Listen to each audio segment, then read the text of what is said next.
Bonjour madame. C'est bien le domicile de Pete Jobling? En effet, puis-je vous renseigner? Nous aimerions discuter avec vous de Pete. Il y a un problème? On veut seulement parler. Non, ça ira, vous pouvez entrer, je vous en prie. Pete est en train de déjeuner. Nous sommes enfin sur le point de découvrir la vérité. Mais à notre grande surprise, nous nous sommes trompés. C'était le père de Pete. Vous savez, ça peut arriver quelquefois des gens qui embrouillent la tête de mon petit Pete.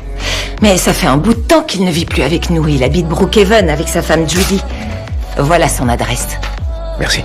Enfin, nous arrivons au vrai endroit. À propos de votre mari... Il est mort, c'est ça? Oui, c'est ça. Je suis sincèrement désolée. Ben pas moi. Ce qui nous choque, c'est qu'elle semble totalement indifférente face à la mort de son mari. Je l'ai prévenu, j'ai pas arrêté de lui dire que ça allait le rattraper. De quoi parlez-vous? Vous connaissez beaucoup de routiers qui vivent dans une villa et qui ont les moyens de rembourser le crédit de leurs parents? À notre grande surprise, elle raconte toute l'histoire elle-même. Je savais qu'il ferait chier la mauvaise personne un jour ou l'autre. Cette mauvaise personne a tiré sur votre mari dans son dos, avant de le laisser crever dans un champ. Et quand vous parlez, c'est pour me balancer ça? Quelqu'un dont j'étais proche a été tué aussi. Donc si vous avez quelque chose à partager, faites-le maintenant. Pete a encore des choses cachées. Nous nous approchons enfin de la vérité. Après l'enquête, nous apprenons que Pete ne rentre presque jamais chez lui. Cela signifie qu'il pourrait utiliser ses cartons vides pour déplacer de la fausse monnaie. Et à ce moment, mon téléphone se met à sonner avec insistance. 2 Sud, 3 Ouest, c'est noté. On y va. On doit partir. Va falloir enlever ton uniforme. Jobling n'aurait jamais pu se payer ces 2 maisons à moins de transporter plus de clim que General Electric. La seule chose qu'il voulait transporter, c'est de la fausse monnaie pour Kleiner. Molybas a dit que Joe avait endigué le trafic sur le sol américain. Les billets sont fabriqués en Amérique du Sud par l'employeur des types qu'on a laissé croupir sur le parking. L'argent voyage par bateau jusqu'en Floride. Jobling descend avec de vrais clims pour pas se faire coincer, remplit les cartons vides de faux billets et les ramène à Margrave pour la distribution, mais pas sans avoir fauché 2-3 liasses avant. T'as l'air très sûr de toi. C'est l'ébauche d'une théorie,